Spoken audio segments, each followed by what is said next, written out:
Good morning, everyone.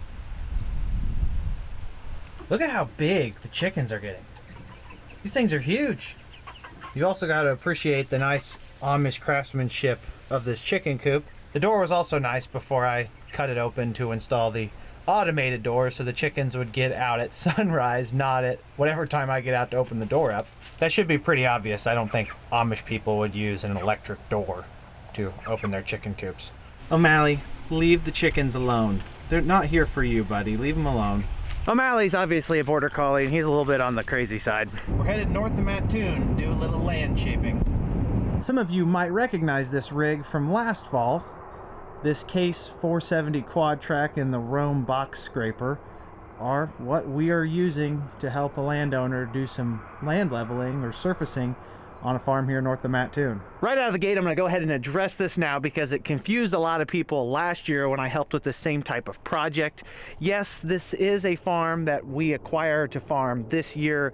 However, it's not in the traditional sense like a lot of our farms back around home. We are essentially just contracted help to come out here and do the A to Z farming operations. The landowner focuses on decision making and of course some land improvement stuff, so that's why they have this tractor and scraper of their own. They've got a large portfolio of land. They don't want to deal with the labor or the equipment and management of the actual farming operation. They do want to make some of the decisions though for maximizing productivity. So that's kind of how this relationship is formed. In a sense, it is kind of our farm because we are incentivized to take care of it because there are some structures built into our contracts to reward us for performance on the farm. So we do take a lot of pride in this farm just as well as any of our farms back home. It's kind of like Farming Simulator where you take the contracts to help a neighbor harvest or plant, but this is much more structured than that.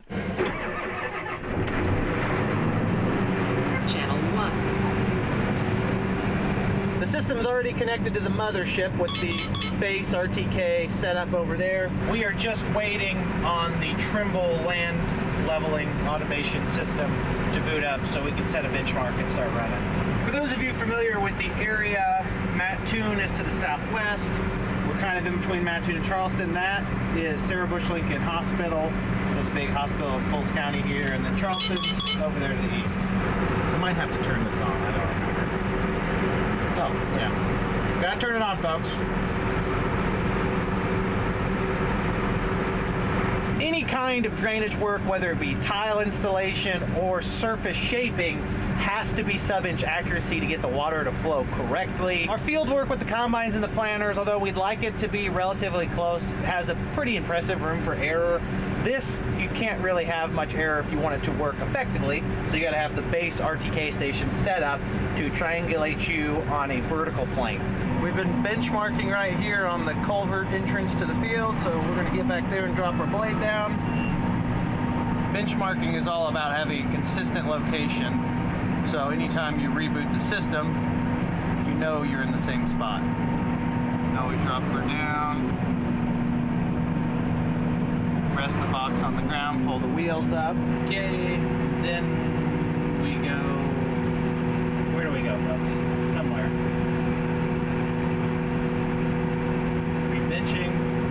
Rebenching, that's what it's doing right now. We've got everything set up, ready to go. This is a big project, 220 acre field, give or take a few acres here or there. A lot of it's already been done. However, we still got another one hard day of scraping to have this wrapped up. The goal with this system is drainage optimization, not just getting the water away, also spreading it throughout the field so you get more even infiltration, better distribution on a dry year like this year. The tool to do so obviously is this Case tractor and this Rome 16-foot scraper and the OptiSurface program to generate a map for doing all of this cutting and filling, removing dirt from certain spots and filling it back into others. I know, sorry to disappoint you, I'm not eyeballing this. I know you all think I'm a very good operator, and I am somewhat decent some days, just not this decent and not most days. After soybean harvest, the landowner came out with a side-by-side and surveying equipment. He drove this entire 200 plus acre field 30 foot at a time. He then sent that survey off to the team at OptiSurface, and they spit back out their optimized drainage program for this farm. I think it's a combination of computer generation and manual adjustments. It dials right in here into this Trimble display. It knows where to cut, which is the red, and fill, which is the blue. Green is just a very negligible area, and we go and just do our job. On paper, this is a more economically efficient way to fix drainage than installing subsurface drain tiles or drainage pipe, perforated pipe, to get that pore space water out that a lot of farmers use. See guys run tile plows. This is more of an acquired taste. You don't see as many people doing it, although it is growing in popularity. I just talked to another farmer that works with the same owner, and he said he thought it was the craziest thing a couple years ago when it was suggested, and seeing how it's worked on his own acres, he's all for it now. It doesn't sound like it's that effective, however it is. And like I said, it is probably 15%, 10 to 20%, let's say, of the price of installing drain tile. Not as quick, but definitely something that's more versatile. A good example is where I was just running. I was filling in a wash that needed filled in regardless of whether or not we're doing land shaping. At the same time, I'm cutting that slope on the side a little bit shallower to slow the water down to hopefully prevent a wash from forming again next time. If you want to learn a little bit more about the actual engineering of this, head over to optisurface.com, check out their website. They've got some good information. It's not super popular here in the United States, although it's big in Australia, which I think is its home. Land shaping is just not taken off here. I think it is going to become more popular pretty quickly, especially with the price of installing a drainage tile. I'm estimating $150 to $200 an acre all in, with the software cost, hard cost of tractor, labor, fuel, equipment cost, depreciation, yada, yada, yada. Drainage tile, roughly $1,000 to $2,000 per acre, depending on how far they have to take your main to drain your farm. Some farms are pretty cheap to drain because all they gotta do is run the laterals and dump them in the ditch. Other farms don't have the luxury of having a quick and simple outlet for the water. They gotta run a big pipe a long way, and that starts to add up pretty quickly. Quick disclaimer, I'm not sponsored or anything. I've got nothing to do with this. It's not my tractor, not my scraper, not my software. I'm not getting any kind of payment other than improving a farm we're on, which incentivizes us because hopefully we get more rewards in a good year, I guess you would say. And to be blunt, it's actually very fun to run this thing. I think in a different life, I could have worked in dirt work. I would be amiss if I didn't mention the very obvious cons of this. For the most part, you're not really moving that much soil. In some places, it's as little as 1 or 2 inches. That top 6 inches of soil in your profile typically has the majority of your P&K, a lot of fertility up there, a lot of organic matter, unless you're constantly doing deep tillage and turning that back under. So if you do make some big cuts, you're going to lose some of your very productive soil in those areas. This landowner likes to counteract that a little bit by not applying any fertilizer until after the shaping is done. Then immediately after, because you're moving soil, you're moving weight, powdering things up, coming out here and running an inline ripper because it does pack the heck out of the ground. We've found that to be helpful so far. Obviously, we've only been working with farms that have had this done for the last couple of years, so time will tell. I don't know if it'll last as long as drainage tile does. Supposedly drain tiles should last 100 years. I guess on paper, if this is as efficient and safe for drainage as they claim, it really should not need redone that often, unless Mother Nature drops a 5-inch rain on you, which is not out of the realm of possibility. The need for tillage, the reduction of compaction really shows itself in areas like this. This is just a slab down here. I probably cut a little bit of soil, and it seems like with these graders, when you cut, you also do a lot of pushing. A lot of this has not seen deep tillage over the years, just from what I can tell. So when we come out here with the inline ripper, I may just rip the entire farm. Areas like this, though, I mean, they'll about kill the tractor. They'll be so hard. I pretty much spent all afternoon just shaping this 20 or 30 acres right here, hoping to slow the water down so it doesn't create a really nasty cut or a wash, but also disperse it a little bit wet, so if it's dry like this year, maybe the crops will share the little rain we get better.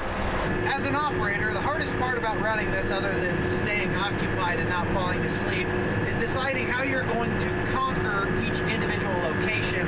Strategy is important because it's like eating an elephant. Some of these areas are very minimal cuts here. Other areas where you see like dark red, there are a lot deeper cuts. You can't just go right through them. You'll just kill the tractor because it's not capable of cutting that much at once. A few inches here or there adds up pretty quickly. You can figure that joke out on your own. So right here, we're just gonna kind of try to go back and forth, cut a little bit, fill a bit, cut a bit, fill a bit. That's kind of how I've been doing it. As a millennial, I want to do as little work as possible, which includes setting up the auto steer on this case AFS Connect screen. Last year I was really confused by this screen and this tractor in general. This year I've got some experience and I actually really enjoy it. Yes, I know you heard me correctly right there. I don't mind this case tractor. It's an acquired taste. It takes a little bit getting used to the different operating systems. Overall though, it's comfortable, it's quiet, nothing to really complain about. While the tractor controls the steering and the scraper height itself, I'll show you a very poor printout of the actual design plan for the farm. All these red lines are just different regions. The black is the boundary. There's some waterways here too. You can see this field has a few major cuts right here. This one, and this one. Those have already been tackled first thing. Two of them are right over there to our south. Doesn't seem like very much when you're looking at it on paper or through the camera. That is a lot of dirt to cut out of a field. You get that deep in the ground, it just pulls really hard. I only ran the vertical till out here, not the disc ripper like I have on previous projects, so definitely a lot of cutting and a lot of horsepower required to drag the dirt out of those low spots. When it comes to planning your route for dirt movement, you can see a lot of times the high spots and the low spots, the cut and fills are close together. Because as opposed to cutting a 5-foot ditch to move water from a troublesome spot, you can go in and cut a 2.5-foot ditch, take some of that dirt, and then fill in 2.5-foot other places to only have to have a 2.5-foot area to get the water to move. Now, a 2.5-foot cut is a little bit of an extreme example because nothing we've done so far in this field was more than, I think, 1.75 feet. You get the point. Oh, my shift is coming to an end. Sunset. We got another qualified operator waiting back at my truck to run it, but it's just so hard to quit. In the same way you could paint a wall and you frame it up and you get to watch the progress, that's what it feels like running this scraper. It's not very fast. However, once you spend some time in it and kind of watch the land get reshaped, it is oddly entertaining and satisfying. Back up at the farm where all the land shaping has taken place, got a call last night, or a text more specifically, that the project is done. They finished it up. Fertilizer is coming first thing this morning. I'm sure it's going to get a hefty dose of P and K to really build this top couple inches back up. And immediately following fertilizer, just from a logistical standpoint, I'm going to be bringing the disc ripper up and try to really mellow this stuff out. We did so much sporadic shaping out in this field, I may just end up working the entire field again. I mean, 200 plus acres of disc ripping is a lot of fuel, a lot of pull, a lot of hours on the tractor, a lot of labor. At the same time, I'm going to be dancing around here trying to get these areas we cut and we filled, they're irregular shapes. I might as well just rip the whole field. When I'm running the scraper, I don't really like getting out because I appreciate the progress I'm making, and stopping to talk while the tractor's not moving seems kind of silly. I want to highlight an example of what we're trying to accomplish with this program. Right here is one of the largest cuts on this project, meaning we removed a lot of soil on top. The issue that this farm was having in this area is that water in this specific region through here, which doesn't look like a lot, however is a lot, was not able to clear this hillside or this elevation to get down grade over there. The recipe to fix this is to come in, cut it off here, do a little bit of filling on the east end, likewise on the southwest end, also fill some, and fill a little bit on the top of the hill here to create the appropriate drainage channel for this 30 or 40 acre pocket to get out of here. It is actually fairly impressive on a farm when you can make what was almost a 2-foot cut and still be looking at black topsoil.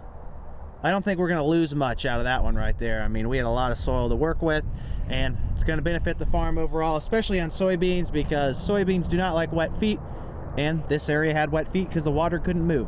I'm guessing now that this spot right here is an exact area where that 9620R and the inline ripper will about come to a standstill trying to pull through it. The deep untouched soil and just the scraping in general packs this stuff down. I mean, look at how hard that looks. It's about 7:30 in the morning. Fertilizer should be here relatively shortly. The scraper was still parked in the field. I moved it to a waterway just because you don't want your tractor and hardware getting pelted with fertilizer. Typically promotes rusting. They're gonna get here, get that done. I'm gonna go home and get the tractor rallied up and hopefully get a good start on this today. I don't think I can finish this field in one day of inline ripping. Back at home to get the tractor. It's been a few hours. I had something exciting and unexpected pop up on my agenda this morning. I'll talk about that in a little bit. For now, let's get the 9620 up to that farm so we can at least get some kind of progress done.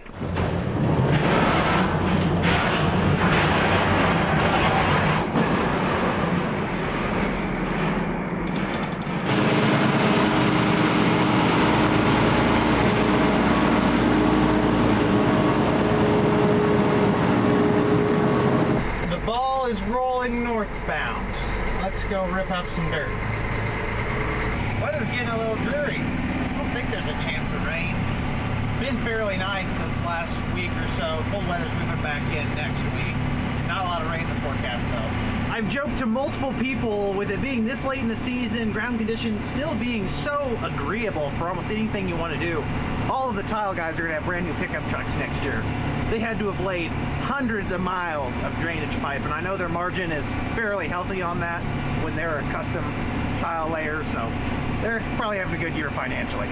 After about 15 minutes on the road, we are at the farm we've been working on for the last few days, the land shaping. Let's get to ripping. I'm right on the property line up here of the big 200-acre field, and then we farm another field that's a little bit over 90 acres. We're not entirely sure. We need to have it surveyed because we don't know where the line actually is. Our side that we fully manage got that fall anhydrous on it. The other side with the landowner that likes no anhydrous, spring 32, you can kind of see the difference here. Oh boy, look at those chunks out there. That's some gnarly compaction. I made a round right here, saw on the turn, I was like, oh, that looks weird. Then I saw that, I was like, oh, I think I got some kind of hydraulic leak. Oh, surely it's not that big of a deal, I told myself. Maybe a minor leak. No, it's just my entire return line for my lift cylinder blew off at the end. I don't even know where the fitting is.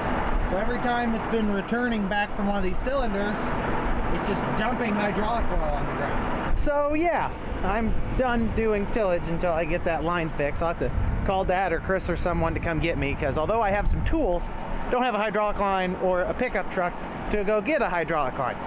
And I'm probably also going to need some high guard based on how much is on the ground. Huh. Actually, we still got a lot in here. I've got 2 wrenches and a Dream. Let's see if we can get this apart before my ride shows up. Take me to John Deere.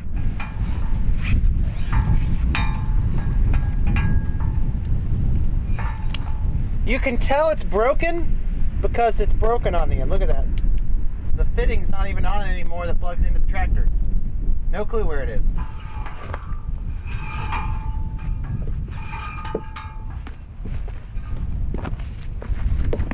See, this is leaking too, which is peculiar.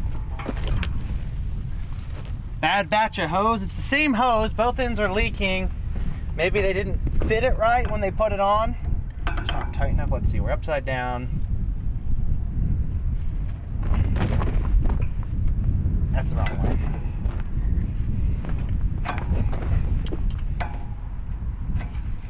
Time sure flies when you're having fun, doesn't it, folks? Dad picked me up at the field. We ran to Alliance Tractor about 10 miles away. Got a new hydraulic line, new fitting, because the old line wasn't the right size for the fitments they had, so had to make do. Jeff brought my pickup from the main farm to Alliance Tractor, and I'm headed with the repair parts and the pickup to the farm. Not gonna be able to finish this tonight, so might as well have a pickup here and not have to have someone come up and cheer me back home later.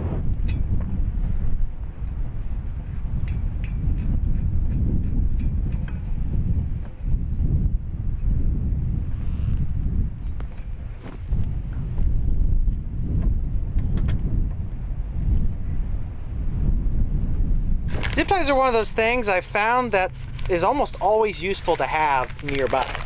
These were in my pickup truck, so I don't know if you'd call that nearby. I believe it's back together. I've got 2.5 gallons of high guard or hydraulic oil in the truck as insurance. Looks like it's not low enough to really need any, so I'm not gonna mess with putting that in yet. We're gonna fire up and run. I don't see oil shooting out anywhere. It raised and lowered successfully. That's the green light for me. Everything's going pretty smoothly. Some spots are pulling hard, other spots are pulling easy. I do think that this farm has seen some deep tillage in the past. That's one of the spots right there that's just surprisingly challenging to pull through. Anyways, I want to give you guys a quick story that I've alluded to this entire day so far about a surprise this morning. To give you a little backstory to what I'm going to tell you, up until last July, so 4 months ago, Allie, the family, and I all lived in Mattoon, which is about 10, 11, 12 miles northeast of where our farm is. We had a nice little place in a quiet neighborhood in town. Got the opportunity to move out to the farm, which was wonderful because we'd want to kind of live the rural lifestyle other than the terrible internet. Allie got her chickens she's been wanting, yada, yada, yada. In town, we had 2 cats and 2 dogs. The dogs have loved the move out to the country. One of the cats pretty much stays inside all the time on her own will, so didn't really change much for her. The house is bigger, so I think she likes that. The other cat was an outdoor cat, or an indoor cat that just goes outdoor through the dog door whenever he wants. And he has been an interesting topic ever since we moved, and even long before we moved. The cat we're talking about's name is Clark. Clark is very primal. He likes to be outside, he likes to hunt. At the same time, he's modern. He likes to be inside, enjoy the heat when it's warm, sleep on a couch or a bed that's comfortable. In a dense neighborhood in town, cats are like top predators. There's not a lot of things that can really take them out. It was not uncommon for our cat Clark to go out on a 1-week adventure when things were nice outside, when it was warm, come back looking like nothing had happened and make himself right at home. I'd say that we adopted Clark 5 or 6 years ago. I don't know, the timeline's kind of blurry. We got used to his antics. Fast forward to moving out to the farm a few months ago, he had the hardest time adjusting to the size of the yard, the lack of cat friends. I think he has cat friends in town. We have seen him numerous times with other random cats just hanging out on the sidewalk. He is fixed, but I don't know, he's got cat friends. To kind of keep an eye on Clark in town, Allie and I had the idea to get one of those Apple AirTags. The AirTags work great in a populated environment because they ping off of other people's iPhones without them knowing it, and everyone's got an iPhone, right? So in town, we could get pretty regular updates on where he is. They're somewhat regular, you know. Once every few hours, if he's out and about, he might get close enough to someone's phone to where it'll update us on where he is exactly, and that was good enough. In town, there's really not a lot of concerns other than maybe someone snatching him because he's a pretty cute cat, or just getting hit by a car. Once we moved out to the country, we quickly realized that the Apple AirTags are very intermittent because there's not a lot of people, there's a lot of wide open spaces where we live, and obviously our concerns are larger because the speed at which cars travel is faster, and there's more predators that can very easily take out a cat, like coyotes, foxes, I don't know, maybe a few other things. Clark definitely had some adjusting when we moved out to the farmhouse. He hung around for like 3 or 4 weeks, and then one day he just didn't come back, and the Apple AirTag pinged like that night, and he was 4 miles to the east of us, gone through some woods, crossed some highways, gotten into a more dense area of people, and also probably more hostile wildlife. A little bit worried.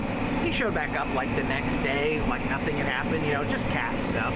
Clark hung around for another handful of days, and then he disappeared again. This time he was gone for like 4 days, no ping on the AirTag, so I figured he'd gone more towards the rural area to our west, and we were confirmed of that when like 5 days later he pinged on his AirTag like 5 or 6 miles northwest of where we live, if not 7 or 8 miles, in a small little town. At first we thought, oh, we'll give him a day or two, maybe he'll just come back home. He didn't. We went up and looked for him a couple days later, didn't find him, kept repeating because he kept kind of pinging in that general area. He was traveling around a little bit. I didn't know if he was lost or what exactly was going on. After him being gone for like 10-ish days or so, I kind of accepted that he may be dead. And he surprised me like 3 days later when he just showed back up at the house meowing like nothing had happened. He looked perfectly normal as ever. Actually, he looks way healthier than our cat that lives inside because she's not quite as active as him. He hung around for another week or so, maybe 2 weeks, I don't know. have been 3 weeks. I never put the air tag back on him, or a new air tag, because we didn't have the thing that it needed to go on his collar, and I was just kind of lazy. I thought, oh, he'd be all right. And then after the 2 or 3 weeks went by, he disappeared again. So we've only been at this house for 2 to 3 months at this point, and I've written him off as dead maybe 2 times or 1.5 times at this point. He disappears. We got a lot going on. It's just one of those things where, again, he's either dead or someone's taken him, most likely dead to an animal or a car. And there's really nothing we can do about it because we don't have a tracking device on him to even know where he is. I guess the other possibility that I'm not mentioning is just that he got lost. Although people say cats can somehow tell where they are with smelling, and some people say the magnetic field. I don't know. I mean, they're pretty dependable for locating things. Fast forward 2 months from the day he goes missing. 8 weeks, Clark was gone. I mean, 8 whole weeks. Because we moved to the farm, our house in town, 11 or 12 miles away, has been for sale. And recently on my timeline with the video here, chronologically speaking, in today, video today, not your today, because the videos usually run behind quite a bit. They are about to inspect the house tomorrow, so I went by to make sure everything's in good and operating order. Just, you know, want to make sure everything's squared away for the inspection, water's running, toilets flush, yada yada yada. Clark's been gone for 8 weeks. I close the front door, lock it up to go home, or actually to come do this, because that's what I was doing this morning in between scouting this field and coming to work the field. I stopped by home to make sure everything was all right. I'm in the house no more than 10 minutes to do what I need to do in there. I walk in the front door, do all that, I leave, I lock everything up, and as I'm stepping out of the house, in the bushes in front of the house, where Clark would normally be found if he's outside, that's kind of his like nesting location outside the house, was in the bushes, he's out there meowing at me. 8 weeks I haven't seen this cat. He's traveled 12 miles from our house in the country into the town through some probably hostile terrain. It's not all farm ground. I mean, there's definitely room for coyotes and foxes and a lot of fast-moving vehicles between our house in the country and our old house in town. And there's Clark. Now, he has like a pretty big gash on his face. I don't know if he was in the mouth of a coyote or who knows. Maybe he had some kind of an incident on the road. I really can't speculate. But he's home, which is the wildest story to me because I've pretty much written him off as dead or lost at this point. I feel kind of bad because I've written him off all 3 times he's been gone. I'm like, oh, he's dead. You know, something got him, someone got him, he's lost, whatever. We're never going to see him again. And he keeps surprising me otherwise. I don't really know what's going on. It's an issue we're going to have to figure out, if he's just not accepting the new house as home and the house in town is home, or he misses his cat buddies. That's his territory. I know cats are territorial, kind of like dogs, but we're gonna have to figure something out. I really don't know. His face is kind of mangled up a little bit on the side, so I'm gonna try and get him to the vet first thing in the morning because that's the earliest they'll let me take him. Hopefully no infection, and maybe if we're lucky he might just stay around home. What really complicates the timeline of all this, including this tillage and including the cat, is that because we have all of our fall work done, other than this project right here, my wife has agreed for us to go on a short 1-week vacation with her family, and I'm trying to get the majority of this wrapped up, and then the cat shows up and I feel like I need to get him to the vet, and we're gonna be gone, so he'll probably run away again, yada yada yada. I'm hoping to get the most challenging stuff done here, and then I'll just tell Jeff what needs done out here other than what I've done so far, and then he can wrap up the rest. He's just not familiar with this farm because he's not the one who worked it in the spring, and in the fall he's just driving trucks on the road. So I'm trying to get the hard stuff done so he can focus on maybe the simpler tasks out here in the field. Oh, what's wrong with people leaving junk out in our fields? Totally joking, actually. Like I mentioned earlier in the video, I really enjoy running that case tractor. I find myself looking for the throttle handle as opposed to the gear system where everything's separate. On that case, you can access it all together. It's actually really convenient if you think about it. I like on their auto steer that you can record a new line while still traveling on auto steering on the old line. That's definitely a nice feature. Their system's a little bit more confusing. That confusion has taught me a little bit more about the deer system, which I like that. And foot pegs on that tractor, definitely nice to have. Air conditioned seat, also nice to have. All in all, it's a good tractor. If it had a few more ponies under the hood, it'd be a heck of a thing to pull this inline ripper with. Not a good night to be out doing tillage if you need to see what you're doing, which is exactly what I'm doing. It was a nice night of tickling Mother Earth, or maybe scratching Mother Earth might be a better way of saying it. We're essentially done, roughly speaking. I'd say there's about an hour worth of work left, which doesn't sound like essentially done now that I say that. It's hard to really speculate because it's so dark outside. I'm only really trying to work where the scraper ran. The soil is pretty mellow everywhere else. I think there's an hour. I can't see. Jeff's gonna come out in the morning. We're gonna be leaving on vacation, so I will check in with you guys when we get back.